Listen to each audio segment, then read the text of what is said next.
राधे राधे, जय श्री कृष्णा, जय श्री कृष्णा। कैसे हैं आप सभी लोग? मस्त होंगे, स्वस्थ होंगे। तो चलिए आज हम आपको सुनाते हैं भगवत गीता के 13वें अध्याय का महात्म। अगर आपको अच्छा लगे तो प्लीज लाइक करें, कमेंट करें और शेयर करें। अगर चैनल पर नए हैं तो प्लीज चैनल को सब्सक्राइब करें। राधे राधे, जय श्री कृष्णा, जय श्री कृष्णा। चलिए देर न करते हुए हम आपको सुनाते हैं भगवत गीता के 13वें अध्याय का महात्म। राधे राधे। श्री महादेव जी कहते हैं, पार्वती अब 13वें अध्याय की अगन महिमा का वर्णन सुनो। उसको सुनने से तुम बहुत प्रसन्न होंगे। दक्षिण दिशा में तुंगभद्रा नामक एक बहुत बड़ी नदी है। उसके किनारे हरिहरपुर नामक रमणीय नगर बसा हुआ है। वहाँ हरिहर नाम से साक्षात भगवान शिव जी विराजमान है, जिसके दर्शन मात्र से परम कल्याण की प्राप्ति होती है। हरिहरपुर में हरि दीक्षित नाम के एक क्षेत्रीय ब्राह्मण रहते थे, जो तपस्या और श्रद्धा में संलग्न वेदों के परगामी विद्वान थे। उनके एक स्त्री थी जिसे लोग दुराचार कहकर पुकारते थे। इस नाम के अनुसार ही उसके कर्म भी थे। वे सदा पति को कुचा कहती थी। उसने कभी भी उनके साथ शयन नहीं किया। पति से संबंध रखने वाले जितने लोग घर पर आते थे, उन सबको डांट बताती और स्वयं कामों उपरांत होकर निरंतर वेदाचार्यों के साथ रमन किया करती थी। एक दिन नगर को इधर उधर आते हुए पूर्ववासियों से भरा हुआ देख उसने निर्जन एवं दुर्गम वन में अपने लिए संकेत स्थान बना लिया। एक समय रात में किसी कमी को न पाकर वे घर के किवाड़ खोल नगर से बाहर संकेत स्थान पर चली गई। उस स्थान का उस चीज से काम से मोहित हो रहा था। वह एक एक कुंज में प्रत्येक वर्ष के नीचे जा जाकर किसी प्रेतम की खोज करने लगी, किंतु उन सभी स्थानों पर उसको परिश्रम व्यर्थ गया। उसे प्रियतम का दर्शन नहीं हुआ। तब वे उस वन में नाना प्रकार की बातें कहकर विलाप करने लगी। चारों दिशाओं में घूम घूम कर वियोग जनित विलाप करती हुई उस स्त्री की आवाज सुनकर कोई सोया हुआ बाघ जाग उठा और उछलकर उस स्थान पर पहुंचा जहां वह रो रही थी। उधर वह भी उसे आता देख किसी प्रेमी की आकांक्षा से उसके सामने खड़ी होने के लिए ओट से बाहर निकल गई। उस समय व्यांग ने आकर उसे नख रूपी बाणों के प्रहार से पृथ्वी पर गिरा दिया। इस अवस्था में भी कठोर वाणी में चिल्लाती हुई वह बोली, अरे बांग, तू किस लिए मुझे मारने को आया है? पहले इन सारी बातों को बता, फिर उसे मारना, फिर मुझे मारना। उसकी बात सुनकर प्रचंड पराक्रमी व्यंग क्षण भर के लिए उसे अपना ग्रास बनाने से रुक गया और हंसता हुआ सा बोला, दक्षिण देश में मलापन नाम की एक नदी है। उसके तट पर मुनि प्रमा नगरी बसी हुई है। वहां पंगलिंग नाम से प्रसिद्ध साक्षात भगवान शंकर निवास करते हैं। उसी नगरी में मैं ब्राह्मण कुमार होकर रहता था। नदी के किनारे अकेला बैठा रहता था और जो यज्ञ के अधिकारी नहीं है, उन लोगों से भी यज्ञ कराकर उनका अन्न खाया करता था। इतना ही नहीं, धन के लोभ में सदा अपने वेद पाठ के फल को भी बेचा करता था। मेरा लोभ यहाँ तक बढ़ गया कि अन्य भिक्षुओं को गाली देकर हटा देता और स्वयं दूसरों को नहीं देने योग्य धन भी बिना दिए ही हमेशा लिया करता था। ऋण लेने के बहाने मैं सब लोगों को छला करता था। तदनंतर कुछ काल व्यतीत होने पर मैं बूढ़ा हुआ। मेरे बाल सफेद हो गए, आंखों से सूजता न और मुंह के सारे दांत गिर गए। इतने भर भी मेरी दान लेने की आदत नहीं छूटी। पर्व आने पर प्रतिग्रह के लोभ से हाथ में कुसा लिए तीर्थ के समीप चला जाया करता था। तत्पश्चात जब मेरे सारे अंग शीतल हो गए, तब एक बार मैं कुछ धूर्त ब्राह्मणों के घर पर मांगने खाने के लिए गया। उसी समय मेरे पैर में कुत्ते ने काट लिया। तब मैं मूर्छित होकर क्षण भर में पृथ्वी पर गिर पड़ा। मेरे प्राण निकल गए। उसके बाद मैं इसी व्यय योनि में उत्पन्न हुआ। तब से इस दुर्गम वन में रहता हूँ तथा अपने पूर्व पापों को याद करके कभी धर्मिष्ठ महात्मा, अति साधु पुरुष, सती स्त्रियों को नहीं खाता। पापी, दुराचारी तथा कुल्टा स्त्रियों को मैं ही अपना भक्ष्य बनाता हूँ। अतः तू कुल्टा होने के कारण तू अवश्य मेरा ग्रास बनेगी। यूं कहकर वह अपने कठोर नखों से उसके शरीर के टुकड़े टुकड़े करके खा गया। इसके बाद यमराज के दूत उस पापनी को संयम मणिपुरी में ले गए। वहां यमराज की आज्ञा से उन्होंने अनेकों बार उसे विष्ठा, मूत्र और रक्त से भरे हुए भयानक कुंडों में गिराया। करोड़ों कल्पों तक उसमें रखने के बाद वहां से ले जाकर मन उपरांत रोवर नरक में रखा। फिर चारों ओर मुंह करके दीन भाव से रोती हुई उस पापनी को वहां से खींचकर दहनान नामक नरक में गिराया। उस समय उसके केस खुले हुए थे और शरीर भयानक दिखाई देता था। इस प्रकार घोर नरक यातना भोग चुकने पर महापाप ने इस लोक में आकर चंडाल योनि में उत्पन्न हुई। चंडाल के घर में भी प्रतिदिन बढ़ती हुई पूर्व जन्म के अभ्यास से पूर्वता पापों से प्रवंत हुई।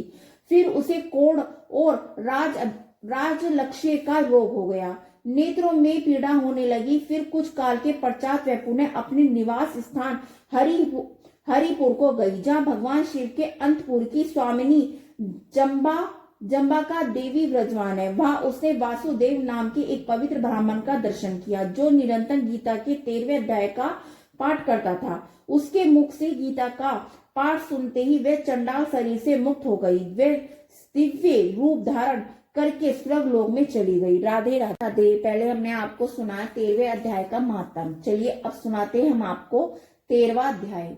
उसके उपरांत श्री कृष्ण भगवान फिर बोले, हे अर्जुन, ये शरीर क्षेत्र है, ऐसा कहा जाता है, और जो इसको जानता है उसको क्षेत्र यज्ञ, ऐसा उनके तत्व को जानने वाले ज्ञानीजन कहते हैं। और हे अर्जुन, तू सब क्षेत्रों में क्षेत्र अर्थात जीवात्मा में मेरे को ही जान, और क्षेत्रज्ञ अर्थात विकार से प्रकृति और पुरुष का जो तत्व से जानता है वह ज्ञान है, ऐसा मेरा मत है। इसलिए वह क्षेत्र जो है और जैसा है, तथा जिन विकारों वाला है और जिस कारण से जो हुआ है, तथा वे क्षेत्रज्ञ भी है और जिस प्रभाव वाला है, वे सब संक्षेप से मेरे से सुन। मैं क्षेत्र और क्षेत्रज्ञ का तत्व ऋषियों द्वारा बहुत प्रकार से कहा गया है अर्थात समझाया गया है, और नाना प्रकार के वेद मंत्रों से विभाग पूर्वक कहा गया है। अच्छे प्रकार नीचे किए हुए युक्ति युक्त ब्रह्म सूत्रों के पदों पर भी वैसे ही कहा गया है। हे अर्जुन, मैं तेरे लिए कहता हूँ कि 5 महाभूत अर्थात आकाश, वायु, अग्नि, जल, पृथ्वी का सूक्ष्म भाव, अहंकार, बुद्धि, मूल प्रकृति अर्थात त्रिगुणमयी माया भी, तथा 10 इंद्रियों अर्थात श्रोता, त्वचा, नेत्र, रसना, ग्रहण, वाक, हस्त, पाद, उपस्थ, गुदा, एक मन, 5 इंद्रियों के विषय अर्थात शब्द, स्पर्श, रूप, रस और गंध, तथा इच्छा, द्वेष, सुख, दुख और स्थूल देह का पिंड, चेतना और धृति। इस प्रकार यह क्षेत्र विकारों के सही संक्षेप से कहा गया है।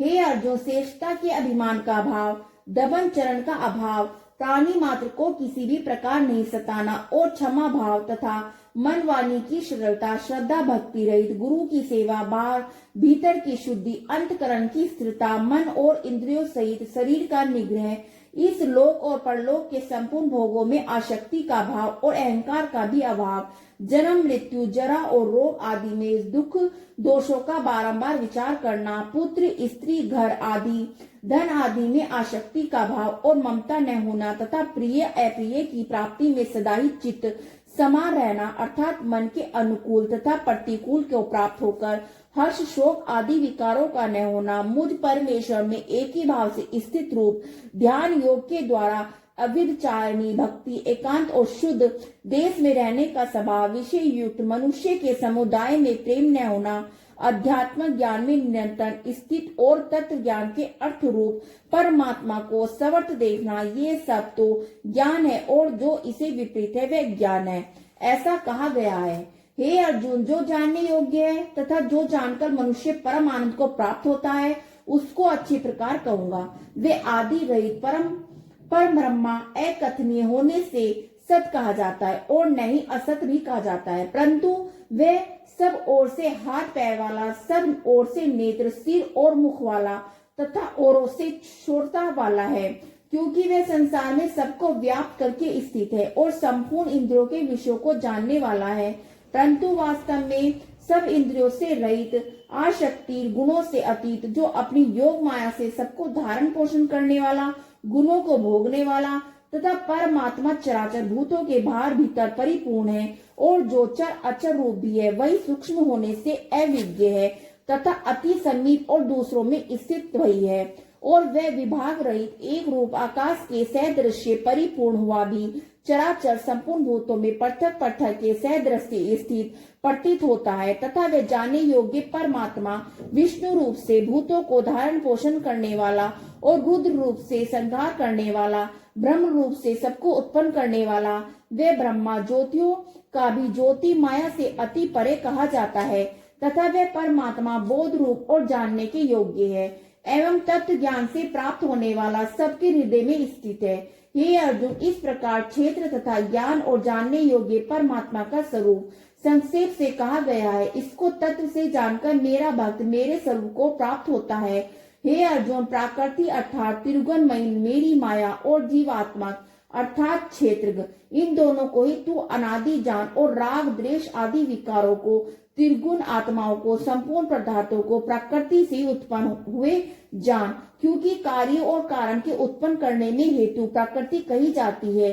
जीव आत्मा सुख दुख के भुक्त उत्पन्न में अर्थात भोगने में हेतु कहा जाता है, परंतु प्रकृति में स्थित हुआ ही पुरुष प्रकृति से उत्पन्न हुए त्रिगुण आत्मा सब पदार्थों को भोगता है और इन गुणों को संग ही जीव आत्मा की अच्छी बुरी योनियों में जन्म लेने में कारण है। वास्तव में वह पुरुष इस देह में स्थित हुआ भी पर अर्थात त्रिगुणमयी माया से सर्वथा अतीत ही है। केवल साक्षित होने से उपद्रष्टा यथा समाप्ति देने वाला होने से अनुत्तम सबको धारण करने वाला होने से भ्राता जीव रूप से भोता तथा ब्रह्म आदि को भी स्वामी होने से महेश्वर और शुद्ध सच्ची दान सघन होने से परमात्मा ऐसा कहा गया है। इस प्रकार पुरुष को गुणों के सहित प्रकृति को जो मनुष्य तत्व से जानता है वह सब प्रकार से बरताता हुआ भी फिर नहीं जन्मता अर्थात पूर्व जन्म को नहीं प्राप्त होता। हे अर्जुन, उस परम पुरुष परमात्मा को कितने ही मनुष्य शुद्ध हुई सूक्ष्म बुद्धि से ध्यान के द्वारा हृदय में देखते हैं तथा अन्य ही ज्ञान योग के द्वारा देखते हैं और ऊपर कितने निष्काम कर्म योग के द्वारा देखते हैं, परंतु इनमें दूसरे अर्थात जो मन बुद्धि वाले पुरुष हैं वे स्वयं इस प्रकार न जानते हुए दूसरों से अर्थात तत्व के जानने वाले पुरुषों से सुनकर ही उपासना करते हैं, अर्थात उन पुरुषों के कहने के अनुसार ही श्रद्धा से तत्पर हुए साधन करते हैं और सुनने के प्राण वह पुरुष भी मृत्यु रूप संसार सागर को निसंदेह तर जाते हैं। हे अर्जुन, याम मात्र जो कुछ भी स्थावर जंगम वस्तु उत्पन्न होती है वे उस संपूर्ण को तू क्षेत्र और क्षेत्र ज्ञ के संयोग से ही उत्पन्न हुई जान, अर्थात प्रकृति और पुरुष के परस्पर संबंध से ही संपूर्ण जगत की स्थिति है। वास्तव में संपूर्ण जगत नाशवान है और क्षण भंगुर होने से अनित्य है। इस प्रकार जानकर जो पुरुष नष्ट हुए चराचर जभूतों में नाश रहित परमेश्वर को समभाव से स्थित देखता है वही देखता है, क्योंकि वह पुरुष सब भाव से स्थित हुए परमेश्वर को समान देखता है, अपने द्वारा आपको नष्ट नहीं करता अर्थात शरीर का नाश होने से अपने आत्मा का नाश नहीं मानता, इससे वह परम गति को प्राप्त होता है। जो पुरुष संपूर्ण कर्मों को सब प्रकार से प्रकृति से किए हुए देखता है अर्थात इस बात को तत्व से समझ लेता है कि प्राकृतिक से उत्पन्न हुए संपूर्ण गुण ही गुणों में वर्तक है, आत्मा को एकता देखता है वही देखता है और वह पुरुष जिस काल में भूतों के न्यारे भाव को एक परमात्मा के संकल्प के आधार पर स्थित देखता है तथा उस परमात्मा के संकल्प से संपूर्ण भूतों का विस्तार देखता है, उस काल में सच्चिदानंद स्वरूप ब्रह्मा को प्राप्त होता है। हे अर्जुन, अनादि होने से और गुना अतीत होने से अविनाशी परमात्मा शरीर में स्थित हुआ भी वास्तव में न करता है न लिपायन होता है। जिस प्रकार सर्वथा व्याप्त हुआ आकाश सूक्ष्म होने के कारण लिपायन नहीं होता, वैसे ही सर्वथा देह में स्थित हुआ आत्मा गुणातीत होने के कारण देह के गुना से लिपायन नहीं होता। हे अर्जुन, जिस प्रकार एक ही सूर्य संपूर्ण ब्रह्मांड को प्रकाशित करता है उसी प्रकार एक ही आत्मा संपूर्ण क्षेत्र को प्रकाशित करती है, अर्थात नित्य बोध स्वरूप एक आत्मा ही सत्ता से संपूर्ण जग वर्ग प्रकाशित होता है। इस प्रकार क्षेत्र और क्षेत्र ज्ञ के भेद को विकार सहित प्रकृति से छूटने के उपाय को जो पुरुष ज्ञान नेत्रों द्वारा तत्व से जानते हैं वे महात्मा जन पर ब्रह्मा परमात्मा को प्राप्त होते हैं। राधे राधे।